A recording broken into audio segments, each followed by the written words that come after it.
Bem, pessoal, uma das nuances, um dos fundamentos do tiro, né, que nós vamos aplicar aqui agora, além da empunhadura e esmagamento da tecla do gatilho, um toque para você que pretende estar atirando, que pretende estar iniciando nas carreiras policiais. Indexe todo o seu corpo ao alvo, ponta dos pés, quadril, ombros, mãos e arma. Faça visada e aplique os demais fundamentos. Esmagamento de empunhadura, esmagamento da tecla do gatilho e coloque seu tiro no ponto de impacto, beleza? Vamos partir agora para a prática. Nós temos 5 munições nesse carregador, pistola calibre 9mm, empunhadura, ataque ao biverteio, empunhadura alta e agressiva. Vamos lá, tiro a tiro. Alvo atingido.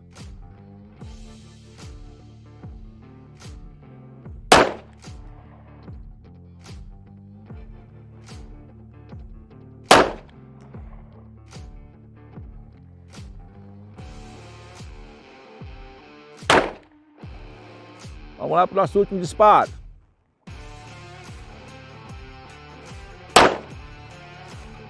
Cinco disparos, 5 impactos no alvo. O último disparo, por eu estar sempre trabalhando o reset do gatilho, eu quis acelerar e o que aconteceu? Ó, pegou um pouco acima. Né? Mas lógico, se fosse uma cabeça como a minha, teria sido atingida. Tamo junto. Então, pessoal, se a gente aplicar os fundamentos, né? Se a gente aplicar os fundamentos do tiro, nós usamos aqui a cabeça como ponto de impacto. Agora nós vamos usar essa parte redonda aqui, que engloba os 5, como ponto de impacto para um disparo mais rápido. Vamos concentrar nessa região torácica, né, onde existem vários vasos. É uma região muito vascularizada, com órgãos, grandes órgãos e vasos. Ainda estático, recarregando. Partindo do pronto baixo, nós vamos agora usar o plexo do nosso alvo como ponto de impacto. Vamos acelerar um pouco agora o nosso disparo.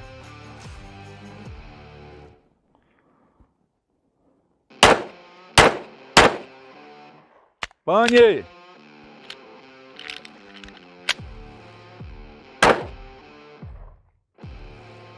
Vamos olhar aqui. Nós tivemos uma pane, foi sanada. Um disparo ficou lá, os 4 disparos, mesmo sendo um pouco mais rápido, ficaram concentrados à altura de um pulso, que é o aceitável. Fala galera, estamos aqui em mais um Papa Mike. Eu sei que você aí de casa estava morrendo de saudade dos nossos Papa Mikes, não era não? Eu tenho certeza, pois agora essa saudade vai acabar, porque voltamos, vamos falar de direito penal, vamos falar de processo penal, só aquilo que você precisa saber para ser aprovado no próximo concurso, porque eu tenho certeza que você será o próximo, tá certo? Se não foi de nenhuma das outras vezes, ou se você está chegando agora, será o seu próximo concurso, certo? Então a tua aprovação é certa, só não passa quem não tenta, só não passa quem não senta a bunda na cadeira, quem não paga o preço pela aprovação. Beleza? Então, como eu te disse, vamos falar de penal, vamos falar de processo penal, vamos falar só a nata, aquilo que tu vai ter com certeza que saber. Tu não pode ir jamais, em hipótese nenhuma, para a tua prova sem gabaritar, sem memorizar esse conteúdozinho aqui que nós vamos tratar hoje. Mas não se preocupe não, que é que eu faço, coisa rápida, tá certo? Aquela mesma pegada de Papa Mike que tu já sabe. Vou jogando a questão, eu pergunto daqui, tu responde daí, pode responder porque eu tô ouvindo aqui, tá certo? Então, ó, ai professora, eu não sei, errei muitas questões e agora eu vou pular do barco, vou embora, vou vender minha arte na praia. Vai não, porque é assim mesmo. Errar faz parte do jogo, tá certo? Do treino, não é? Aqui é só um treino, então não se preocupe não. Vamos lá? Vamos ver aqui a primeira questão. O que é que a gente precisa saber para acertar ela? Ó, vou ler para tu. Presta atenção, hein? Responde comigo. Vinícius sofre de sonambulismo. Já grifa essa palavrinha aí, porque tu vai usar com certeza.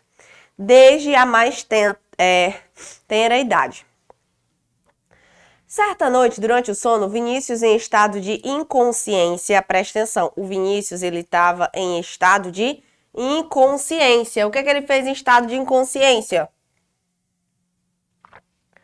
Se levanta e se dirige até o escritório de sua casa e pega uma tesoura na gaveta. Nesse momento, sua esposa toca em seu ombro para levá-lo de volta à cama.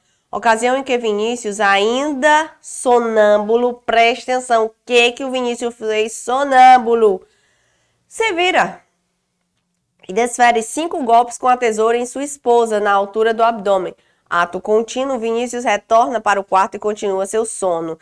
Ele foi lá, né, deu umas tesouradas nela, voltou, se deitou. Enquanto sua esposa cai inconsciente e morre minutos depois em virtude da excessiva perda de sangue.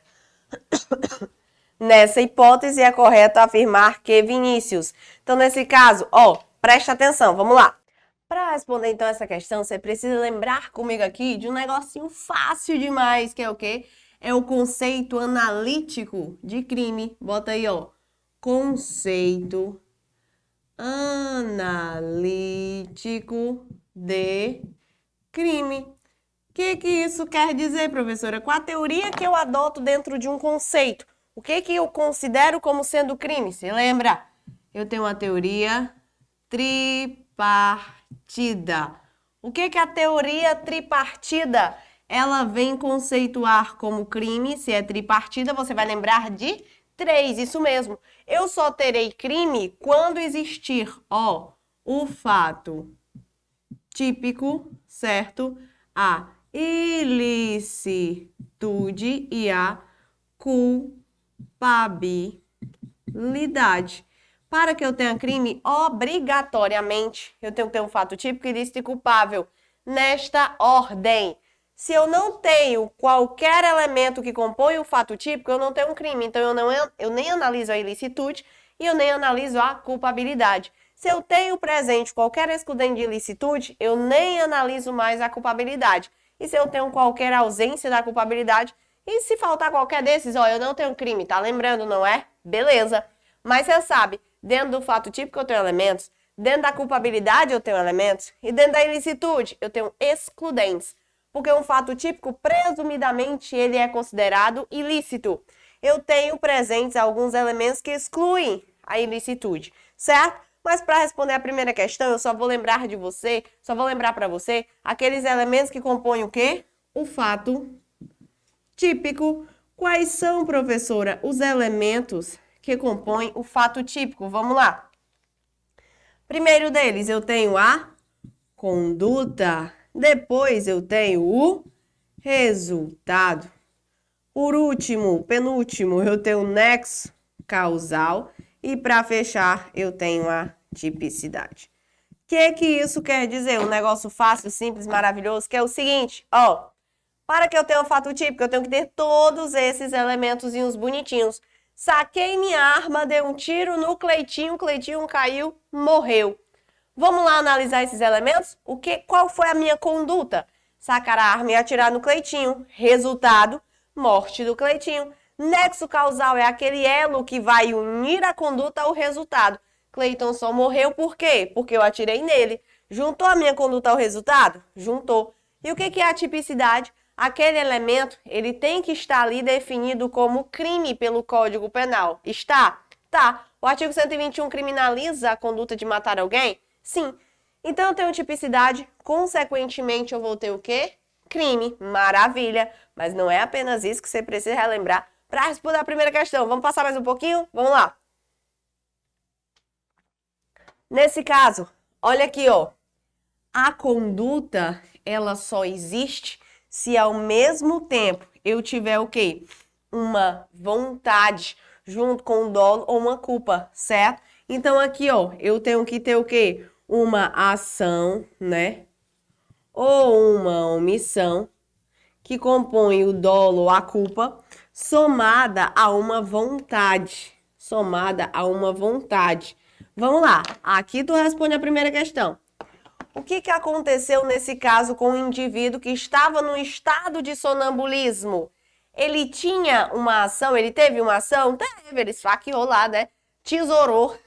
Ele matou a esposa dele com tesouradas, porém ele estava num estado de sonambulismo, ele estava dormindo, ele tinha consciência, professora? Ele não tinha. Se ele não tinha consciência, o que é que você vai acompanhar aqui comigo? Eu não tenho vontade, ele não teve vontade na prática daquele crime. Se eu afasto esse elemento aqui, eu afasto esta conduta aqui. Afastando essa conduta, eu afasto o fato típico. Afastando o fato típico, eu afasto o crime. Então, sempre que você se deparar com questões de prova, falando que o agente, ele praticou aquele crime, num estado de sonambulismo, num estado hipnótico, no movimento reflexo, você já afasta automaticamente a conduta, porque eu não tenho vontade. Afastando a conduta, afasta o fato típico. Afastando o fato típico, afasta o crime. Vamos lá para a questão. Então, nesse caso, ó, o que você vai marcar aqui comigo?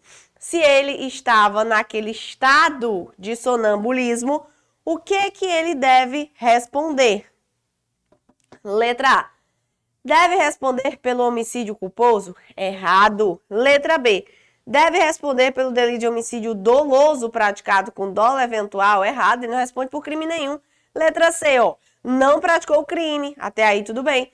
Pois o estado de consciência exclui a culpabilidade pela inexigibilidade de conduta diversa. Aqui ele erra. Porque o estado de consciência não exclui a culpabilidade. O estado de consciência exclui a conduta, o fato típico. Olha a letra D. Não praticou o crime, perfeito? Correto, pois o estado de consciência exclui a conduta por ausência de voluntariedade no movimento. Ele não tem vontade, o movimento dele não é voluntário. Gabarito da primeira, letra D. E aqui, né, que tá a letra A, que na verdade, eu coloquei que a letra E, deverá responder pelo delito de homicídio pré-doloso? Errada. Então, você pode pegar o gabarito da primeira questão, sem sombra de dúvidas, e marcar letra D. Vamos só colocar aqui para ficar bonitinho na lousa, não é? Primeira tu marcou letra D, maravilha, lindo, maravilhoso, perfeito. Vamos para frente então. Vamos para frente. Vamos para mais uma questãozinha? Bora lá. Ó, vamos ver se você também consegue gabaritar aqui comigo. Com certeza vai conseguir. A questão de número 2. Questão de número 2 vai falar um negócio fácil, lindo, maravilhoso, que é o seguinte. Carolina é empregada doméstica na residência de Letícia e Jorge e recebeu uma cópia da chave que dá acesso à casa de seus patrões. Todavia, o companheiro de Carolina, Ricardo, aproveitando-se do fato de que a referida chave estava à vista e sem vigia, fez uma cópia do objeto e utilizou essa cópia para entrar na casa de Letícia e Jorge e de lá subtraiu bens e valores que totalizaram um prejuízo de R$100.000 às vítimas. Nessa hipótese, é correto afirmar que Carolina. Então, vamos lá. Nesse caso, eu quero saber a responsabilidade da Carolina. A Carolina é empregada doméstica. Quem foi que fez quem foi que realizou aqui o furto? Foi o Ricardo, o marido dela, né? Então, vamos lá. Vamos voltar aqui pro quadro. Para responder essa segunda questão, você precisa relembrar um negócio massa comigo. Vou entrar no assunto de concurso de pessoas. Vou entrar no assunto de concurso de pessoas. Por quê? Porque eu tenho duas pessoas, a Carolina e o Ricardo. A questão ela quer a responsabilização apenas da Carolina. Mas vamos relembrar um pouquinho sobre concurso de pessoas? Vamos lá. Ó, então aqui você vai anotar os elementos do concurso de pessoas. Lembrando, quer estudar concurso de pessoas pelo Código Penal? Começa lá pelo artigo 29. 29, 30, 31, tu já acabou. Só isso, professora? Só isso. Perfeito, né? Bem pouquinha coisa. Vamos lá. Para que eu tenha um concurso de pessoas, ou seja, mais de uma pessoa praticando o crime e, consequentemente, respondendo por ele, primeira coisa que eu tenho que ter é o quê? É a identidade, né? Eu tenho que ter, ó, a identidade de crimes. Quer dizer, professora, que eu tenho que ter as mesmas penas? Não. não quer dizer que você tem que ter as mesmas penas, quer dizer que você tem que praticar o mesmo crime. A Carolina e o Ricardo, eles têm para estar em concurso de pessoas que praticaram o mesmo crime, a identidade de crimes. Além disso, eu tenho que ter, a pluralidade. Por que eu estou colocando de vermelho? Porque o examinador, ele vai trocar esses elementos aqui. Ele vai dizer que eu tenho que ter o quê? A identidade, a pluralidade de crimes. Não, eu tenho que ter a pluralidade de agentes. Porque se é concurso de pessoas, obrigatoriamente eu tenho que ter o quê? Mais de uma pessoa. Então, eu tenho que ter pluralidade de agentes.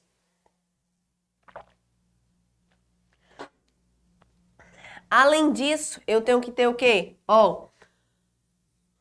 Condutas relevantes. As condutas dos dois agentes tem que ser relevantes. E só para fechar, eu tenho que ter o quê? O liame ou o vínculo subjetivo, né? O vínculo ou liame subjetivo. Que isso daqui é diferente. Isso daqui é diferente de acordo prévio. O que eu quero destacar para você responder essa questãozinha aqui comigo? Esse penúltimo elemento aqui, condutas relevantes. Observa, para que eu esteja dentro de um concurso de pessoas, as condutas dos agentes têm que ser o quê? Relevantes. O não pode. Vamos imaginar o seguinte. O Guilherme e o Cleiton, eles querem assaltar o objetivo, tá certo? Guilherme e Cleiton querem assaltar o objetivo, estão em concurso de pessoas. Aí o Ailton, ele fica sabendo daquela trama deles dois e fala o seguinte, ele fala o seguinte pra ele mesmo, né? Vou deixar essa porta aqui da frente aberta, que é pra quando o Cleiton e o Guilherme chegarem, eles vão ter mais facilidade na prática daquele crime. E assim ele faz. Ele deixa a porta da frente do prédio aberta. Só que Cleiton e Guilherme não sabem daquilo. Eles não entraram pela porta da frente, eles entraram por uma janela que tinha nos fundos do prédio. O que acontece? A conduta do Ailton em deixar aquela porta aberta foi relevante para a prática criminosa, sim ou não? Foi não, né, meu amigo? Por quê? Porque tanto faz, ele poderia ter deixado fechada, poderia ter deixado aberta, eles teriam praticado o crime da mesma forma, eles não utilizaram essa porta, eles entraram pela janela lá de trás. Então, nesse caso, é correto afirmar que o Ailton está em concurso de pessoas junto com o Guilherme, junto com o Cleiton? Não, porque a conduta dele não foi relevante. A mesma coisa aqui é a situação da Carolina. Vamos voltar. O que foi que a Carolina fez? Ela apenas pendurou a chave no prego na parede. O Ricardo, ele aproveitou que a chave estava à vista e sem vigilância, fez uma cópia e utilizou aquela cópia para entrar na casa. Então, nesse caso, será que a Carolina ela pode ser responsabilizada criminalmente por algum crime? Ela está em concurso de pessoas, sim ou não? Não, ela não tá. Professora, a conduta dela foi relevante? Não, né? Ela deixou a chave ali penduradinha, bonitinha, guardada. O pilantrão foi lá e se aproveitou da situação, fez a cópia da chave. Então, vamos lá. Letra A. Poderá responder como partícipe do furto praticado por Ricardo? Erradona. Não é partícipe de nada, não. Letra B. Poderá responder como coautora do furto praticado por Ricardo? Não, coautora coisa nenhuma também. Letra C. Pode ser classificada como autora imediata do furto? Não, não é autora imediata de nada. Letra D. Poderá responder culposamente pelo delito de furto? Não, só pode ser a letra E, né? Não praticou crime algum. Não, ela não praticou crime algum. Essa conduta dela não foi relevante, tá certo? Essa conduta dela não foi relevante de jeito nenhum. Então, você pode marcar aí que o gabarito bonitinho da segunda questão é a letra E. E vamos pra frente nessa mesma pegada. Vamos pra terceira questão. Olha o que é dito na questão de número 3. Se tu souber, já vai marcando aí comigo a terceira questão. Terceira questão diz o seguinte. Segundo a teoria tripartite, o que é a teoria tripartite? Crime é fato típico, ilícito e culpável. Majoritariamente adotada O delito é composto de fato típico, ilicitude e culpabilidade. São elementos do fato típico. Então, olha como a terceira questão, ela tá facinha demais, tá certo? Porque ela quer apenas os elementos do fato típico. Vamos aqui pro quadro só pra gente relembrar. Quais são os elementos do fato típico? Ó, antes de relembrar pra você os elementos do fato típico, vou só jogar um aqui pra tu. Quer desconto até 70% off no nosso site? Quer? Eu sei que tu quer. Quem é que não quer desconto, professor? É mesmo, não é? Então, isso mesmo, estamos com 70% off. Até 70% off no nosso site. O que você tem que fazer? Você tem que se inscrever, tá aparecendo aqui embaixo na sua tela. Você tem que se inscrever no Arraiá do Compadre Objetivo, tá certo? Professor, a partir do momento que eu me inscrevo no Arraiá do Compadre Objetivo, eu já vou adquirir o meu lindo e maravilhoso desconto. Se inscreva, meu filho, é o primeiro passo. Daí você vai acompanhar o Arraiá, né? Você vai acompanhar o Arraiá, maravilhoso, coisa mais linda do universo, e vai garantir esse desconto massa para você ter uma preparação de qualidade no melhor e maior preparatório para concursos públicos, que é o Objetivo Concurso. Então não perca tempo, se inscreva no Arraiá do Compadre Objetivo, beleza? Vamos lá então, vamos voltar para a questão. Terceira questão, ela quer os elementos do fato típico, tu já sabe porque tu já copiou. Então eu tenho o quê? Conduta, resultado, nexo causal e tipicidade. Quantos minutos tu vai demorar para responder essa questão? Nenhum, né? Menos de um. Mais ligeiro do que isso daqui, só a tua aprovação. Então vamos lá. Quais são, bonitos e bonitas, os elementos do fato típico? Olha que coisa fácil. Letra A. Tipicidade é elemento do fato típico? É. Ilicitude? Não. Imputabilidade? Não. A ilicitude é um elemento, né? Olha aqui ela aqui em cima. E a imputabilidade faz parte da culpabilidade. Letra B. Conduta dolosa ou culposa. A conduta é elemento? É. Ausência de situação justificante? É. Não. E a imputabilidade? Errado. A imputabilidade, mais uma vez, faz parte da culpabilidade. Letra C. A conduta, seja ela dolosa ou culposa, é elemento? É. O resultado é elemento? Também. Nexo causal é, professora? Sim. E a tipicidade? Lindo, maravilhoso, perfeito. Letra C é o gabarito da terceira questão. Letra D fala de tipicidade. Tipicidade é elemento? É. E a ausência de situação justificante? Não. E a culpabilidade? Também não. Letra E, tipicidade formal. Na verdade, a tipicidade, ela se divide em tipicidade formal e tipicidade material, né? Até aqui, correto. Ausência de situação justificante e imputabilidade. Errado os outros elementos, você vai marcar a terceira questão rapidinha, bonitinha, linda, maravilhosa, perfeita, como sendo gabarito letra C, e vamos que vamos passar para frente. Vamos ver mais uma, facinho demais. Vamos para a quarta questão. Quarta questão vai dizer o seguinte: o dependente químico severo, comprovado por laudo pericial que, para poder comprar substância entorpecente, a fim de satisfazer seu vício, pratica conduta descrita no tipo penal de furto, poderá arguir em sua defesa excludente de, preste atenção, ele é um dependente químico severo. Sabe o que tu vai precisar para responder essa questão? Você vai precisar aqui de um conceitozinho massa dentro da culpabilidade. Vamos lá? Quando eu falo em culpabilidade, você tem que entender que eu tenho elementos que compõem a culpabilidade e excludentes que compõem a culpabilidade.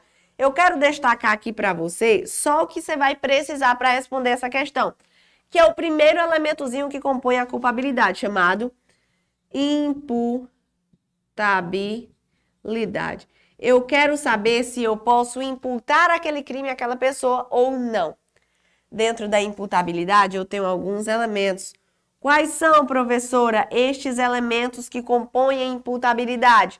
Eu tenho a menoridade, ou seja, Se a pessoa é menor de 18 anos, ela não pratica crime, ela é inimputável, afastando com isso a culpabilidade, menoridade. Eu tenho a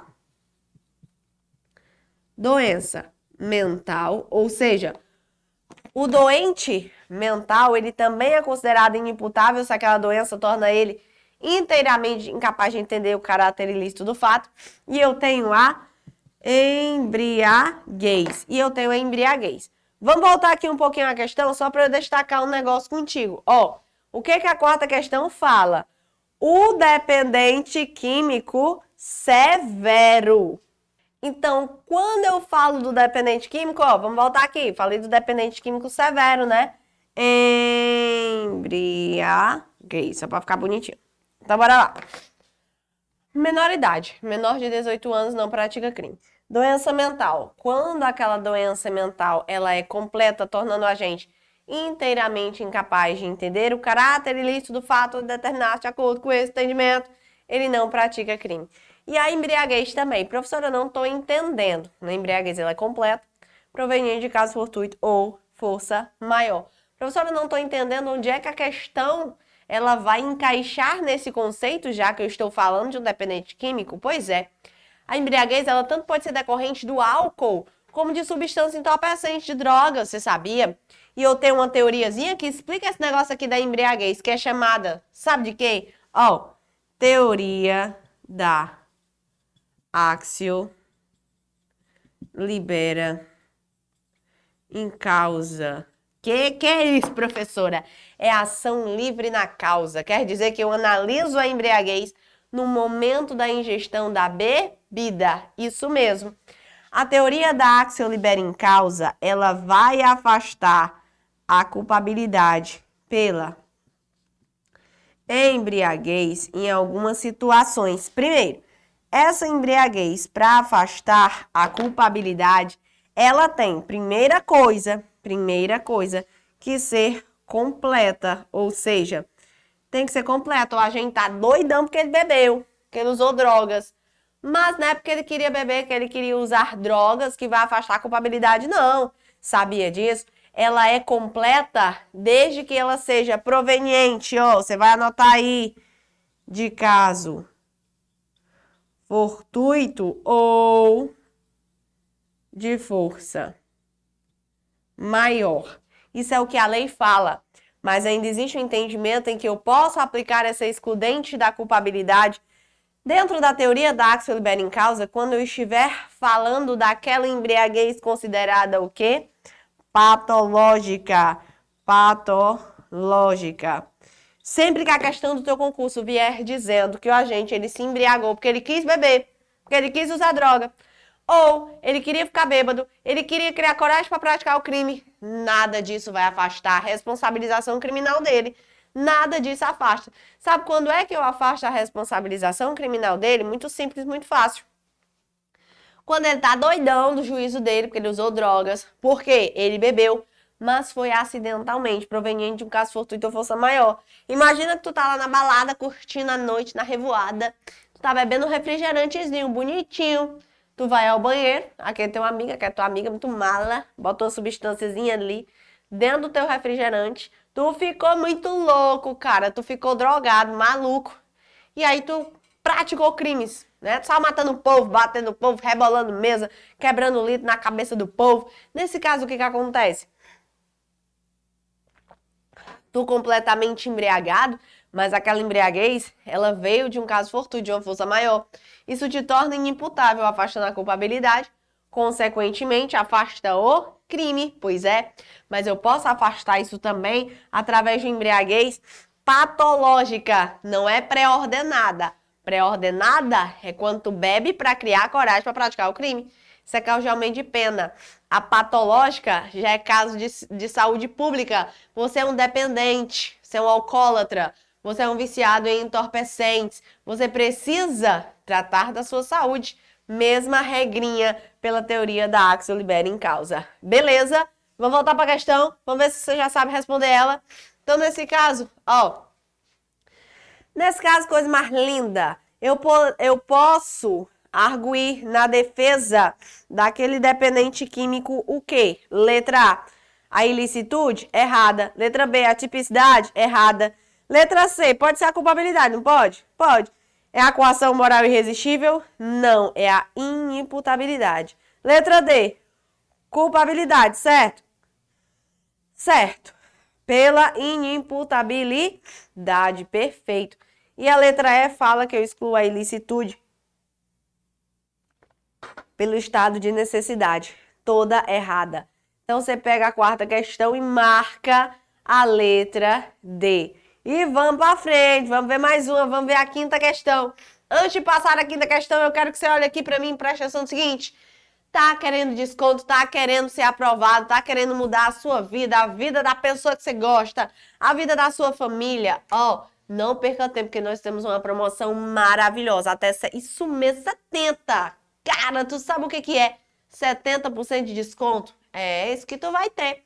Mas como é que você faz para adquirir o 70% off? Você tem que, ó, tá aparecendo aqui embaixo, né, meu futuro policial? Ó, você tem que adquirir, ou você tem que se inscrever no nosso Arraiá, o Arraiá do Compadre Objetivo. Daí você já adquire 70% off, já faz aquele, né, já monta o teu plano de estudo, coisa mais linda, maravilhosa, e vai lá só buscar a tua aprovação, beleza? Então se inscreva aí, não perca tempo. Vamos pra frente, vamos continuar falando de direito penal. Acompanha comigo a quinta questão aqui no nosso Papa Mike, porque ela vai dizer o seguinte. Quinta questão. João e José desejam a morte de Joaquim. Ambos em ocasiões distintas, vai grifando esse negócio, mas próximas do tempo, sem qualquer conhecimento da intenção do outro. Presta atenção, eles não tinham conhecimento da intenção do outro, nem ajuste ou mesmo combinação prévia, atiram contra a vítima. Joaquim morre em decorrência de um dos tiros. O outro, conforme o exame pericial feito, atingiu a vítima somente de raspão. Todavia, mesmo com a perícia, preste atenção, não restou verificada a autoria do tiro que atingiu mortalmente Joaquim. Nessa hipótese, é correto afirmar que Joaquim e José respondem pelo delito de... Bora lá, vamos aqui pro quadro. Presta atenção aqui no negócio comigo bem simples, bem fácil, que também vai envolver isso daqui, uma linha reta, que ela tem essas curvinhas, vocês estão falando mal aí que eu tô escutando daqui. Então, vamos lá. Para responder essa questão, eu quero que tu tenha conhecimento desse negócio aqui, ó. Concurso de pessoas. Vamos entender o que é que acontece. Imagina que aqui eu tenho, não é o nome do homem, deixa eu fazer meu desenho lindo. E depois, isto é uma arma. Acredite você ou não. Agora vamos lá. Desenhar aqui o outro, ao contrário é mais difícil. Pronto, aí. Essa arma aqui tá minha filha, né? Vamos lá. Imagina que isso daqui são os bichinhos da questão. Ó, o João e o José, né? Aqui eu tenho o João. Aqui eu tenho o José. E aqui eu tenho o Joaquim. Não é assim? É, professor, pois é. Coisa mais linda e maravilhosa. Vou desenhar aqui a cara de ódio nesse. Cara de ódio nesse. E aqui a cara de medo do bichinho. Pronto. Mas é o seguinte. Tem um negócio aqui, chamado vínculo subjetivo, que também pode aparecer na sua prova como liame subjetivo, que é diferente do acordo prévio, e vamos entender por quê. O vínculo subjetivo, o liame subjetivo são os elementos, certo? Certo, tenho que ter? Tenho. O acordo prévio eu tenho que ter? Não necessariamente. Vamos entender. Vínculo, liame subjetivo é aquela união intelectual que existe entre os agentes. Imagina uma união intelectual entre o João e o José. Uma união intelectual, ela pode ser ocasionada ou não por um acordo prévio. Uma união intelectual com acordo prévio. João e José estão planejando a morte de Joaquim. Pronto. Eles fizeram um acordo prévio que iriam matar Joaquim. Tenho o acordo prévio. Mas pode ser que o João comece a matar o Joaquim e o José, vendo aquilo ali, ele diz, vou matar também. Ele começa a matar também o Joaquim. Ou seja, nesse segundo exemplo, não existiu acordo prévio, mas existiu o liame subjetivo, a união intelectual entre o João e o José? Existiu. O José aderiu à conduta do João. Ele viu o João matando Joaquim e disse, vou matar também. Certo? Olha que coisa mais linda. Então, nesse caso, existiu a união intelectual. Eu tenho um concurso de pessoas? Tenho. Mas você tem que ter cuidado com um negocinho chamado, autoria colateral. Autoria colateral. O que é isso, professora? É quando eu quebro este liame subjetivo entre os agentes. Quando eu quebro essa união psicológica entre um e outro. Ou seja, aqui o João, como a questão disse, não sabia de José, nem José sabia de João. Então não tem união intelectual. Eu tenho autoria colateral. Neste caso, vamos lá. O que acontece? Quando o João atira no Joaquim e o José atira no Joaquim e o Joaquim, claro, morre porque ele, levou tiro de 2 armas para a pessoa viver e ele morre, o que você tem que analisar?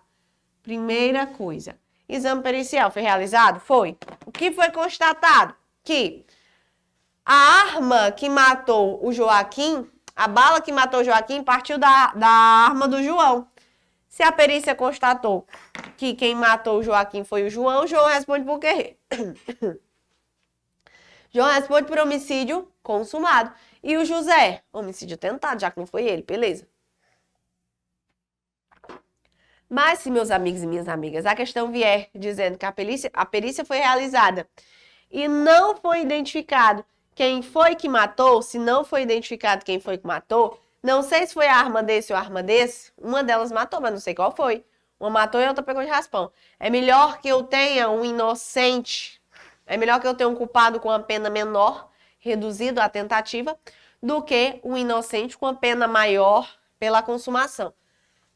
Então, nesse caso, se eu não sei qual a arma partiu a bala que matou, os dois respondem pela tentativa. Isso mesmo. Neste caso, é só procurar o gabarito. O João e o José, se foi realizado o exame, vamos voltar na questão. Se foi realizado o exame, certo? E eu não sei quem foi que matou, os dois respondem, na modalidade tentada, letra C, sem a incidência do concurso de pessoas. Perfeito. Não tem porque eu quebro um dos elementos do concurso de pessoas. Pegue a quinta questão e marque letra C. E nesta mesma pegada, vamos para frente. Para mais uma. Olha o que é dito na questão de número 6. Vai falar assim, Rafael conta a Sandra que tem a intenção de matar Raimundo e pede a opinião da amiga. Sandra, que secretamente desejava a morte dessa mesma pessoa, incentiva que Rafael pratique o delito de homicídio contra Raimundo. O que a Sandra fez? Ela incentivou. Influenciado pelas palavras de Sandra, Rafael chama Raimundo para sair com o objetivo de matá-lo.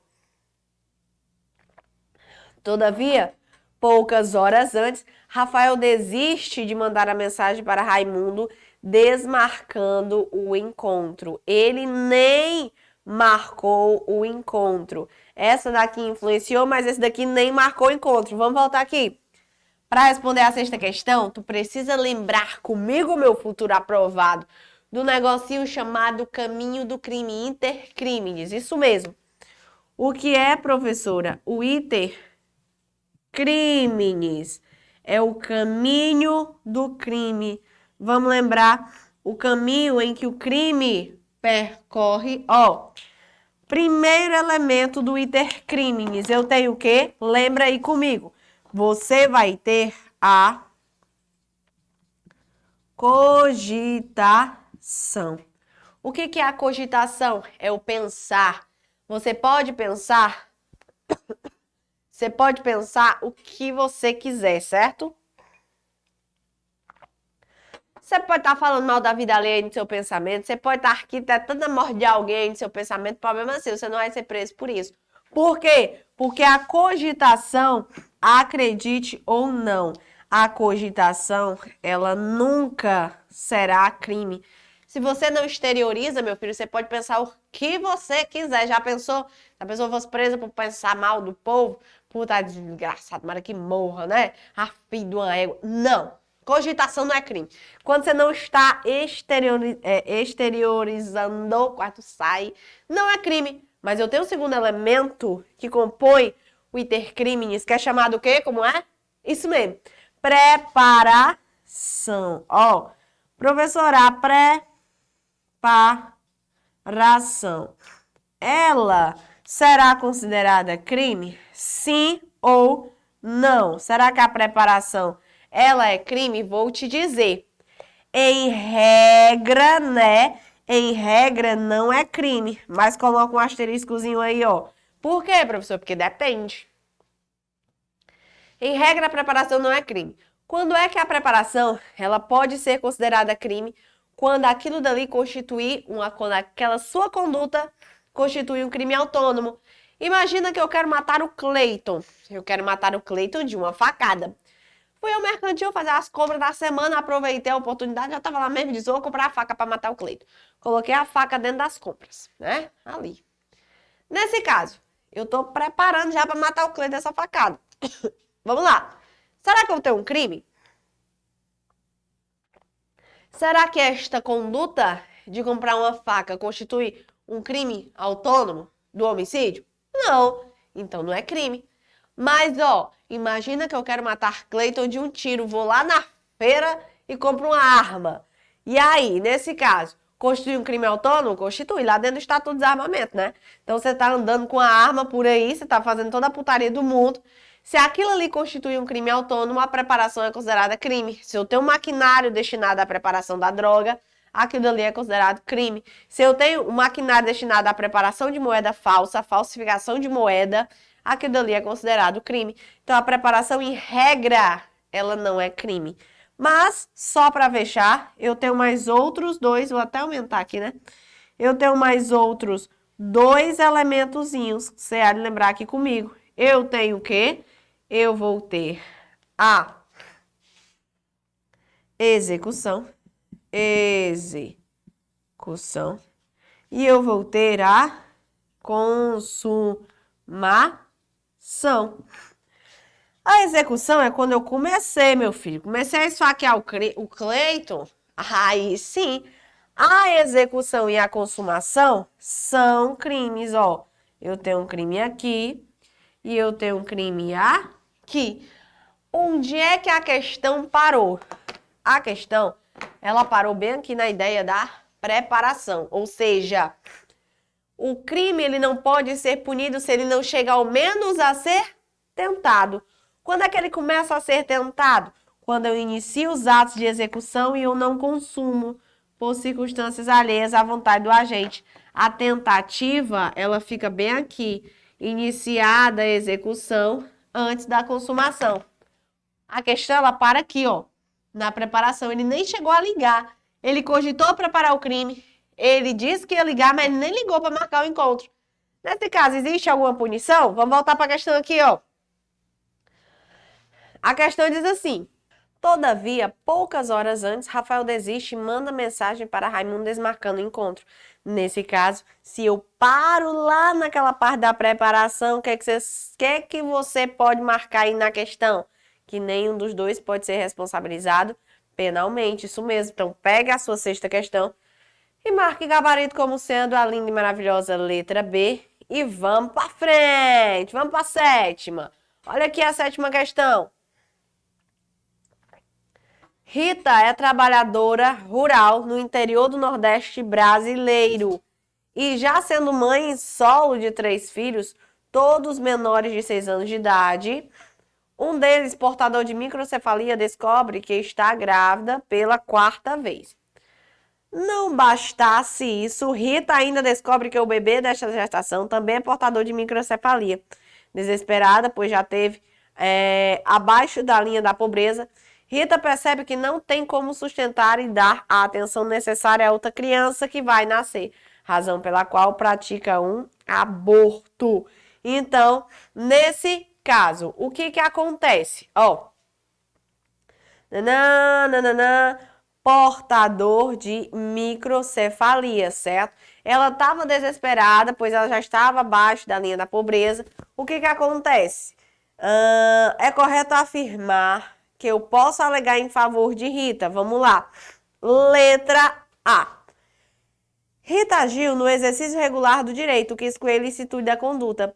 É correto dizer que o exercício regular do direito exclui a ilicitude? É, mas é errado dizer que o aborto, nesse caso, estará amparado por essa excludente. Por quê? Porque o aborto, você sabe, em regra, ele não é permitido. Pelo nosso ordenamento jurídico, eu só posso realizar aborto em duas hipóteses, pelo Código Penal, certo? Se não há outro meio de salvar a vida da gestante ou no caso decorrente de estupro. Mas existem os entendimentos doutrinários, não é? Microcefalia, até o 3º mês de gestação. Vamos lá. A tese que Rita agiu em legítima defesa, o que exclui a ilicitude. É correto dizer que legítima defesa exclui a ilicitude? Sim, mas não tem nada a ver. Qual é a agressão injusta que ela está sofrendo aí para realizar o aborto? Nenhuma. Letra C. Que não houve dolo da conduta de Rita, o que exclui a tipicidade da conduta. Se ela abortou, é errado dizer que não houve dolo. Claro que houve dolo. Letra D. Uma causa supralegal de inexigibilidade de conduta diversa, o que afasta a culpabilidade. Esse é o gabarito, entendimento da questão. E a letra E, perdão judicial, que isenta Rita de pena. Perdão judicial aí nos casos de crimes culposos, que não tem nada a ver com a questão. Então, você pode pegar a 7 e marcar letra D. E nessa mesma pegada, vamos para mais uma questãozinha. Vamos para a questão de número 8. Olha o que é que vai ser dito na 8ª questão. Um negócio fácil, simples, maravilhoso, que é o seguinte. Carlos está sendo investigado pela prática de delito de epidemia com resultado morte, tipificado no artigo 267. Causar epidemia, nananana. Bora pra cima. Se o fato resulta morte, a pena é aplicada em dobro. No curso da investigação realizada no inquérito policial, ficou demonstrada a necessidade de aplicação de medida constritiva de liberdade, em razão do cumprimento de variados requisitos de admissibilidade dessa medida cautelar. Com base exclusivamente no que foi narrado acima, assinale a alternativa correta. Já entramos na parte de processo penal e você sabe que isso daqui é um crime considerado hediondo, né? Epidemia com resultado morte é um crimezinho bonitinho considerado hediondo. Você sabe que os crimes hediondos, eles estão no rol taxativo lá da 8.072. Maravilha. Então, nesse caso, vamos lá. Letra A. Enquanto a prisão temporária é cabível apenas na fase processual, já está errado porque prisão temporária ela é cabível somente durante inquérito. O instituto da prisão preventiva só é cabível na fase investigativa. Errado. A preventiva é cabível tanto no inquérito policial como no processo. Letra B. Não é cabível a prisão temporária no caso apresentado, pois o crime de epidemia com resultado de morte não está mencionado no rol taxativo da 7.960. Tá errada. É cabível a prisão temporária, sim. Inclusive, você pode dizer o quê? Que a prisão, nesse caso, ela pode demorar 30 dias, tendo em vista ser um crime hediondo. Letra C. Não é cabível a prisão preventiva no caso apresentado, pois o crime de epidemia com resultado de morte não atenta aos requisitos previstos no Código Penal para a aplicabilidade dessa medida. Errado. Por quê? Porque, como você sabe, a preventiva não tem o rol taxativo. Ela vai ter o quê? Situações, não é? Então eu vou ter garantia da ordem pública, garantia da ordem econômica, aplicação da lei penal. Tá errado em dizer que não cabe preventivo. Letra D diz o seguinte.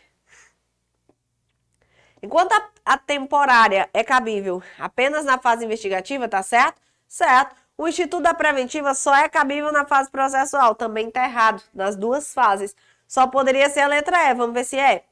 É possível a decretação tanto da preventiva quanto da temporária, desde que presentes os requisitos de admissibilidade de cada medida. Perfeito! É previsto, é possível tanto a aplicação da preventiva como da temporária. Maravilhosamente, letra E. Vamos para mais uma questãozinha de processo penal nesta mesma pegada. Vamos ver a questão de número 9. Só lembrando para você Só lembrando, para você que quer desconto, que quer garantir a sua aprovação, estamos com até 70% off no nosso site. Mas para adquirir esse desconto maravilhoso, eu quero que antes você acompanhe o quê? O nosso Arraiá. Isso mesmo, o nosso Arraiá do Compadre Objetivo. Que você vai se inscrever, tá aparecendo aqui embaixo. Só os meus inscritos vão adquirir esse desconto lindo e maravilhoso nesse nosso Papa Mike, tá certo? Então, não perca tempo. Se inscreva no nosso Arraiá e aproveite a nossa promoção. Vamos para frente? Acompanha comigo a questão de número 9. Ela vai falar um negócio bem fácil, que é o seguinte. Juarez, identificado civilmente e com residência fixa... o fato de ele ter residência fixa impede a decretação de uma prisão? Não. Está sendo investigado pela prática de homicídio com culpa consciente, homicídio culposo, certo? Homicídio culposo. Nesse caso, delegado de polícia e Ministério Público entendem que a prisão temporária é essencial para a investigação, pois verificando fortes indícios de que Juarez estaria ameaçando as testemunhas do delito. O que ele está fazendo? Ameaçando as testemunhas do delito. Nessa hipótese, assinale a opção correta. Vamos lá. Para responder essa questão, é importante que você saiba que eu estou falando de prisões, né? Claro. Estou falando de flagrante, estou falando de preventivo e estou falando de temporária. Maravilha, lindo, maravilhoso. Vamos destacar aqui algumas diferençazinhas que você vai encontrar entre a prisão preventiva e a prisão temporária. Bora lá. Diferençazinhas básicas. Básicas. Diferenças e também critérios que são parecidos, não é? Primeira coisa, a preventiva está prevista no CPP e a temporária está prevista na legislação extravagante porque ela tem uma lei específica, não é o Código de Processo Penal. Primeira diferençazinha básica entre um e outro é essa. As duas, elas têm que ser decretadas pelo juiz. Aquela semelhança, as duas têm que ser decretadas pelo juiz, mas, nenhuma pode ser de ofício. Quer dizer que nas duas situações eu preciso de motivação. Nas duas situações eu preciso de motivação.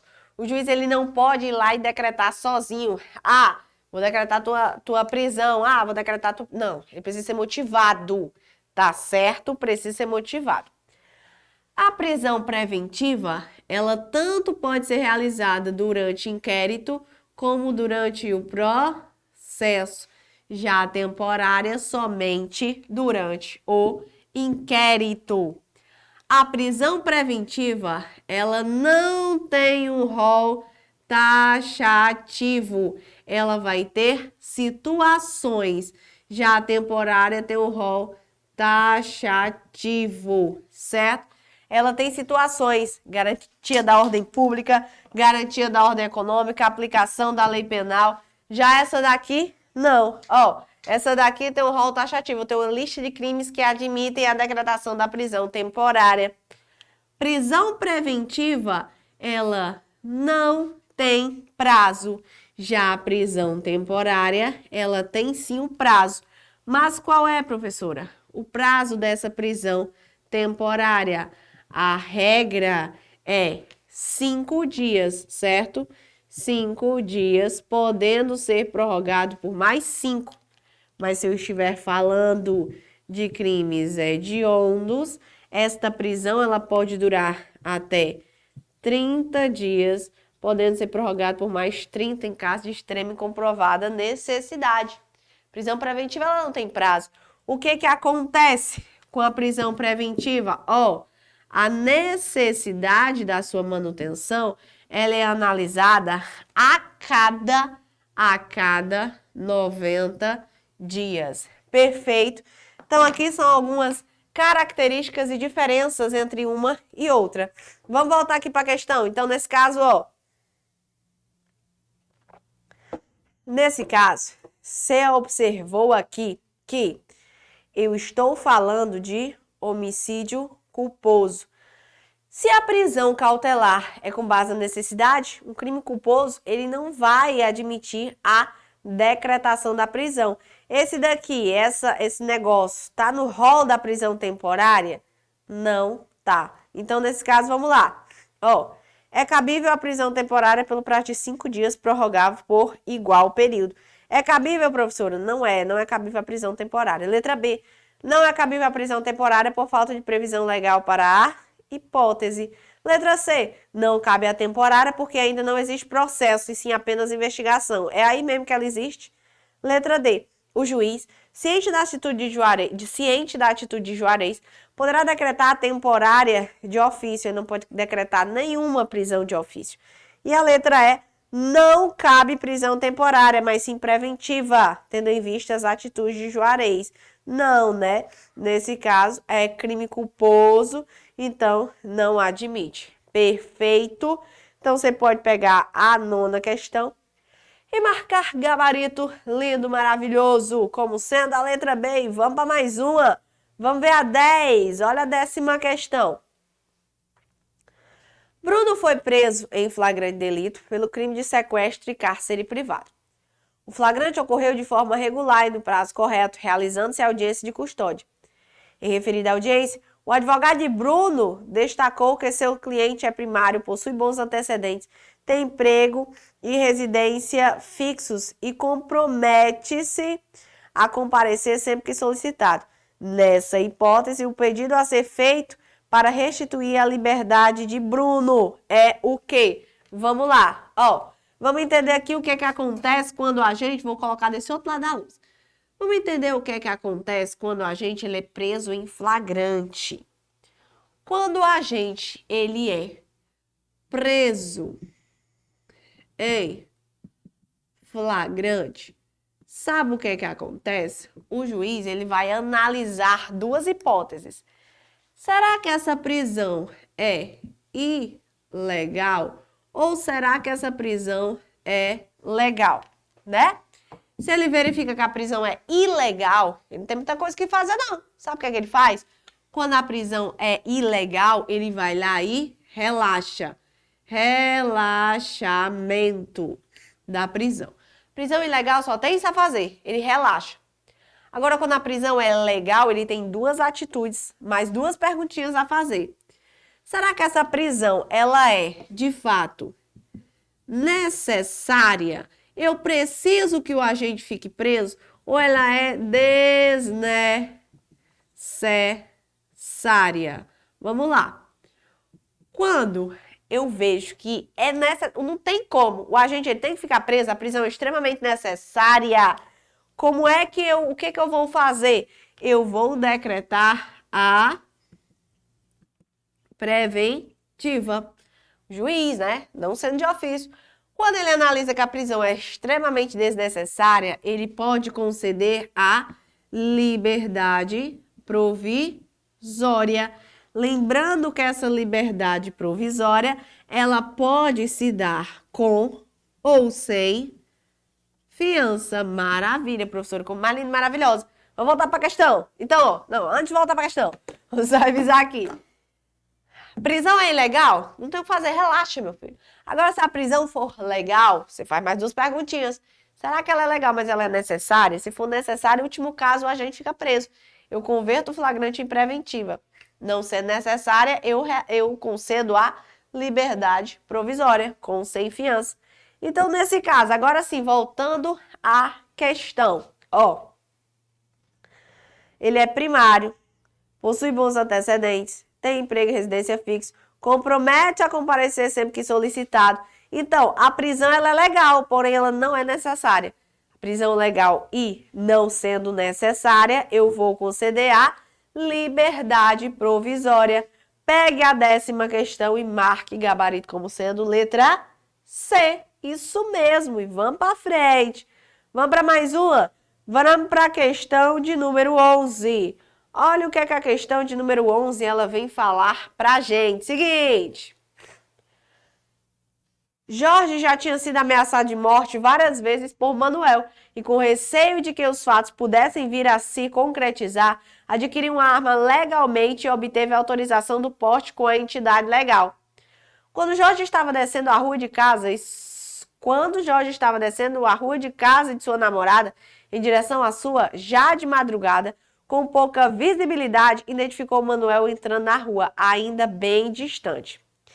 Receioso, Jorge ficou prestando bastante atenção nos passos de Manuel, embora este ainda estivesse longe.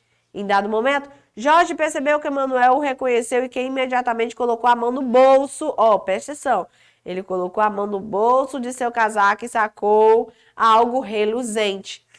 Imaginando se tratar de uma arma de fogo, Jorge sacou sua pistola e disparou 3 vezes em direção a Manuel, vindo atingi-lo. Ao chegar próximo a Manuel, Jorge identificou que não era uma arma, não era uma arma, mas sim um isqueiro. Quando o primeiro tiro, algumas pessoas foram para a rua ver o que estava acontecendo. E imediatamente, após o terceiro tiro, Jorge foi preso em flagrante por um policial apaisana que residia no local. Acerca da espécie de flagrante, é correto afirmar que se trata de flagrante.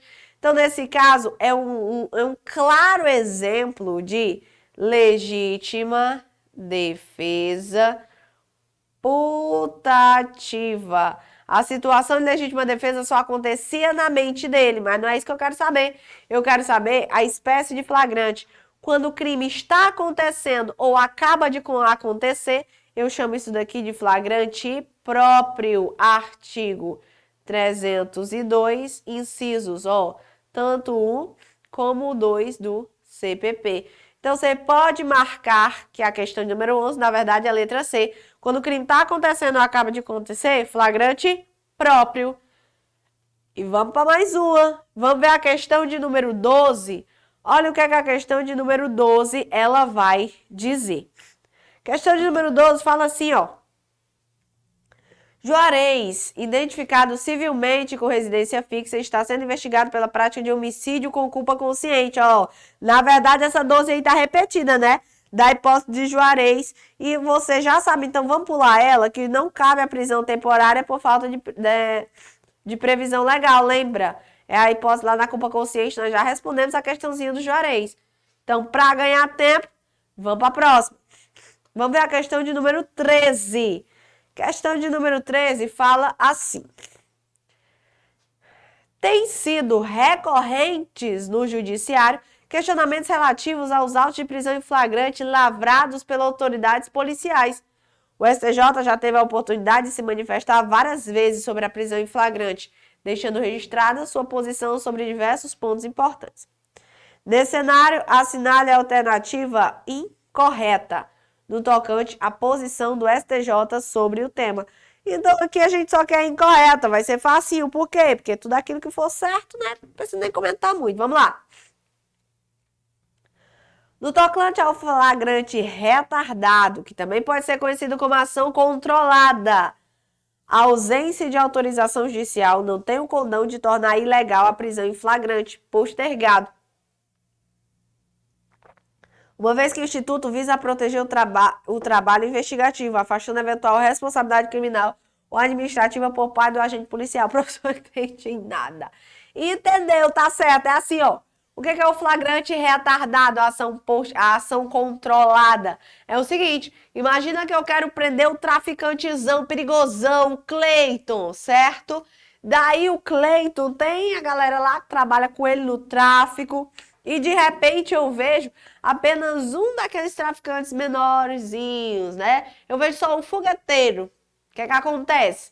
Se eu prender o fogueteiro ali, vai chamar atenção e eu vou perder o Cleiton. Por quê? Porque ele vai sair, ele vai se esconder, não é? Então, nesse caso, eu vou retardar um pouquinho. Eu vou controlar essa ação, eu vou ficar observando o que é que ele faz e vou ficar observando tudo para quando chegar o momento oportuno, o momento correto, eu vou lá, dou o bote e prendo o Cleiton. Prende a galera toda. Então, isso, eu preciso, né? A ausência de autorização judicial torna ilegal o flagrante? Não. Tá perfeita a letra A. Letra B. Uma vez decretada a prisão preventiva, fica superada a tese de excesso do prazo da comunicação do flagrante. Então, uma vez decretada a preventiva, fica superada a tese de excesso. Tá certinha, tá certo? Letra C. Realizada a conversão do flagrante em preventiva, fica superada a alegação de nulidade porventura existente em relação à ausência da audiência de custódia. Também é entendimento, né? O que é entendimento a gente vai só comentando. Se eu quero o errado, letra D. Ocorre nulidade do flagrante quanto à ausência de assistência por advogado e não seja oportunizado ou conduzido o direito de ser assistido por defensor técnico, ainda que a autoridade policial registre os direitos do preso previstos na Constituição Federal. Então, não ocorre nulidade nesse caso, tá certo? Você vai marcando a letra D. E a letra E. Não há nulidade da audiência de custódia por suposta violação da súmula vinculante número 11, que é o negócio do uso das algemas, quando devidamente justificada a necessidade do uso das algemas. Isso. Se há necessidade do uso, o uso delas, logicamente, não viola a súmula, né? Então, se é situação de risco, situação de fuga, tudo isso, posso usar as algemas. Vamos para a última questão, questãozinho de número 14. Você vai assinar a afirmativa a seguir. Vamos ver aqui, ó. Permite-se a decretação da temporária para o crime de epidemia com resultado morte. Permite, professora? Permite sim. Lembra que eu tenho o rol taxativo. 2. Na falta ou impedimento do escrivão, qualquer pessoa designada pela autoridade lavrará o flagrante depois de prestado o compromisso legal. Isso mesmo, qualquer pessoa. 3. Decretada a preventiva, deverá o órgão emissor da decisão revisar a necessidade da sua manutenção a cada 90 dias, mediante decisão fundamentada de ofício, sob pena de tornar ilegal. Acabamos de falar sobre isso, corretíssima. E a 4. Nas infrações permanentes, entende-se o agente em flagrante delito enquanto não cessar a permanência, da mesma forma que nos crimes continuados. Todas as alternativas estão corretas. Marque a letra D na 14. E com isso fechamos nosso Papa Mike de hoje. Olha aí, coisa maravilhosa. Eu agradeço demais, certo? Peraí, vou beber aguinha. Eu agradeço demais a sua atenção, a sua participação e quer 70% off, não perca tempo. Se inscreva no Arraiado Compadre Objetivo que tá aparecendo aqui embaixo, tá certo? Vamos mudar de vida, vamos buscar essa aprovação então. Tô contando contigo, tô te esperando, hein? Agradeço demais a sua participação mais uma vez e até a próxima. Valeu! E para você não sabe o quanto que esse assunto que você acabou de ver já me atribulou em provas de concurso público. Exatamente. Eu já perdi grandes concursos públicos por conta disso. E olha, eu tô aqui para te pedir, não saia ainda desse vídeo. Apesar de você ter visto que a aula acabou de encerrar, eu tô aqui para te demonstrar o quanto que vale a pena você me ouvir até o final. Existem centenas de alunos no Objetivo que estão conseguindo desbloquear completamente a sua forma de estudar. Porque eles se conectaram não só a uma centena de aulas gravadas, expostas em sua plataforma, mas eles têm como ter acesso a aulas ao vivo todos os dias. Existe uma pesquisa italiana feita recentemente que dão conta de que estudantes italianos que se conectam ao vivo com o docente, com o professor, tendem a ter mais produtividade por não carregar dúvidas. Esse é o bônus mais incrível do Objetivo Play, a nossa plataforma de acompanhamento, onde você, além de ter várias aulas gravadas, pode ter aulas ao vivo direto do professor. Direto, conversando, tete a tete, com o professor. Além disso, participar de mentorias toda sexta-feira, onde você consegue perceber onde é que está o seu erro. Se é no cronograma, se é na resolução de questões, se é na revisão, se é no resumo, se é nos simulados. Você tem mentoria com gente que já passou em concurso toda sexta-feira. Para de procrastinar, não negocie com sua mente. Dinheiro baliza o seu compromisso. Aperte nesse botão aqui, que está na descrição desse vídeo, e pegue agora a sua assinatura ilimitada Objetivo Play. A sua chance de caminhar com a